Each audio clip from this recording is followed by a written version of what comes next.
Good morning, good afternoon, good evening. दोस्तों, आपका स्वागत है ब्रूटली ऑनेस्ट के इस पॉडकास्ट में। आज जैसा आप जानते हैं, पिछले कई महीनों से मैं आपको बंगाल से जुड़ी तमाम कहानियाँ सुना रहा हूँ।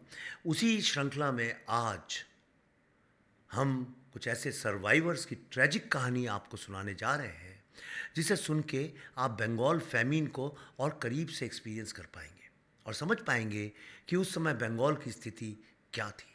दोस्तों, बंगाल फैमिन एक ऐसा दौर था जब 30 लाख से अधिक लोग सिर्फ भुखमरी के कारण मारे गए थे। बंगाल में यह फैमिन वर्ल्ड वॉर 2 के दौरान हुई और इसे वर्ल्ड की सबसे बड़ी सिविलियन ट्रेजेडीज में से एक माना जाता है। आज हम उन सर्वाइवर्स की बात करेंगे जिन्होंने इस ट्रेजेडी को अपनी आंखों से देखा और महसूस किया। दोस्तों, साल था 1942 का। गर्मी का मौसम था। बंगाल के मिदनापुर जिले में एक युवा लड़का अपने परिवार के साथ मुट्ठी भर चावल के लिए तरस रहा था। उस लड़के का नाम था विजय कृष्ण त्रिपाठी। आज उनकी उम्र 112 साल है और वे उन चंद लोगों में से हैं जो बंगाल फैमिन के सर्वाइवर्स हैं।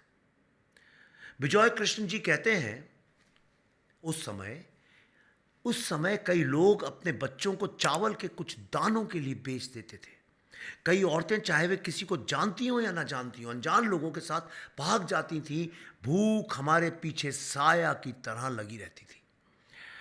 विजय कृष्ण जी याद करते हैं कि 1942 के अक्टूबर में आए तूफान ने उनके घर की छत उड़ा दी थी, जिसके कारण उस साल की चावल की फसल पूरी तरह से नष्ट हो गई। चावल इतना महंगा हो गया कि उनके परिवार के लिए उसे खरीदना असंभव हो गया।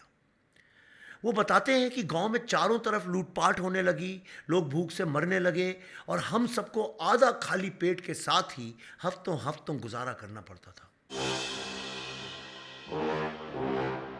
दोस्तों, उस समय जापान ने बर्मा, जो अब म्यांमार बोलते हैं जिसको, उस पर हमला कर दिया, जिसके कारण बर्मा से चावल इंपोर्ट होना बंद हो गया। साथ ही बंगाल में जापानी हमले के डर से ब्रिटिश सरकार ने डिनायल पॉलिसी लागू की। इस पॉलिसी के तहत गांव और कस्बों से एक्सेसिव चावल, मतलब ज़्यादा चावल और बोट्स जब्त कर ली गई ताकि जापानी सेना को रिसोर्सेज न मिल सके।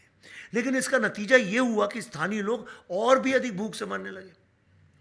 सैलन सरकार, जो अब 72 साल के हैं, पिछले कुछ सालों से बंगाल के गांव गांव में जाकर बंगाल फैमिन के सर्वाइवर्स के स्टोरीज को डॉक्यूमेंट कर रहे हैं। सैलन ने पहली बार अपने पिता, जो उस समय एक लोकल इंडियन चैरिटी में शामिल थे, उनकी फोटोग्राफ एल्बम में बंगाल फैमिन के विक्टिम्स की तस्वीरें देखी और तब से बंगाल फैमिन से ऑब्सेस्ड हो गए। सैलन सरकार बताते हैं कि हमने ऐसे लोगों की कहानी सुनी है जो चावल के लिए अपनी ज़मीन बेचने को मजबूर थे। मैंने तो ऐसे लोगों से बात की है जो उस समय अपनी आंखों के सामने बच्चों को मरते हुए देख रहे थे, लेकिन उनमें इतनी ताकत ही नहीं थी कि जाके 2 कदम दूर जाके उनको बचा सकें। दोस्तों, 2013 में जब सैलन ने मिदनापुर में एक बुजुर्ग व्यक्ति श्री पतिचरण सामंता से मुलाकात की, तो उन्होंने जाना कि 1942 का साइक्लोन कितना विनाशकारी था। श्री पतिचरण सामंता ने याद किया है कि तूफान के बाद चावल का दाम आसमान छूने लगा। हमारे गांव में चावल की एक भी बोरी नहीं बची थी। लोग कुछ समय तक बचा कर रखा स्टॉक खा रहे थे, लेकिन अंत में जमीन और जेवर बेचकर चावल खरीदना पड़ा। सेलन ने अब तक 60 से अधिक आई विटनेस अकाउंट्स को कलेक्ट किया है। अधिकांश मामलों में जिन लोगों से उनका संवाद हुआ वे अशिक्षित थे और कभी भी फैमिन के बारे में नहीं बोले थे। यहां तक कि उनके परिवारों ने भी इस विषय पर कभी नहीं पूछा था। ऐसा कोई आर्काइव नहीं है जो सर्वाइवर टेस्टिमोनीज को कलेक्ट करने का काम करता हो। दोस्तों, सेलन का मानना है कि इनकी कहानियों को नज़रअंदाज किया गया क्योंकि ये समाज के सबसे गरीब और सबसे कमज़ोर वर्गों में से थे। दोस्तों, बंगाल फैमिन की ट्रेजेडी केवल इतिहास की किताबों में ही नहीं बल्कि उन लोगों की आंखों में भी दर्ज हैं जो आज भी जीवित हैं, और इसलिए मैं आपको चंद फोटोज दिखाता रहूँगा इस पॉडकास्ट में, ताकि आपको समझ में आए कि भुखमरी कितनी बुरी चीज़ होती है। लेकिन अगर कोई सरकार भुखमरी क्रिएट कर दे तो उससे बड़ा पाप विश्व में कोई नहीं हो सकता। दोस्तों, निरंतर बेदवा जिन्होंने सैलन सरकार से बात की, वो बताती हैं कि माएँ अपने बच्चों को दूध नहीं पिला पाती थीं।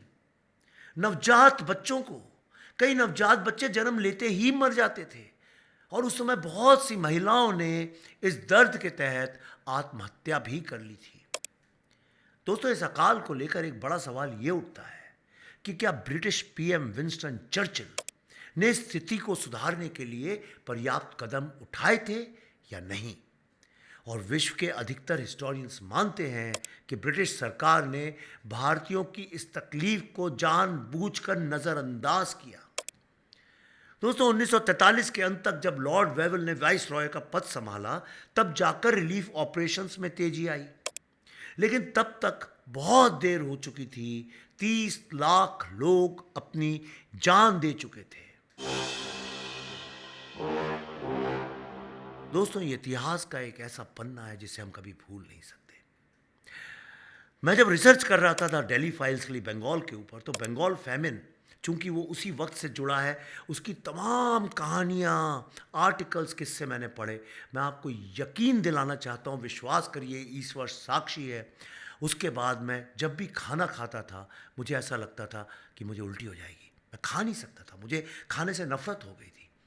और जो बंगाल के ऊपर जो दर्द और जो पीड़ा मैंने सही है पिछले 4-5 साल से, वो कभी और शेयर करूँगा। लेकिन एक बात आपको बताना चाहता हूँ कि बंगाल फैमिन एक बात तो साबित करता है कि इंसान के लिए अन्न एक जन्म सिद्ध अधिकार है और इसे किसी भी कारण से विश्व में कोई भी छीन नहीं सकता। हमें अपने अतीत से सीख लेनी चाहिए ताकि भविष्य में कभी ऐसी स्थिति दोबारा ना हो।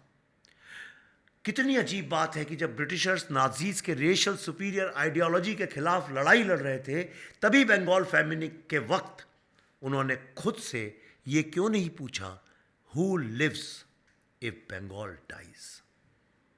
दोस्तों, धन्यवाद ये सुनने के लिए। मिलूंगा अगले एपिसोड में एक नई कहानी के साथ। तब तक के लिए वंदे मातरम।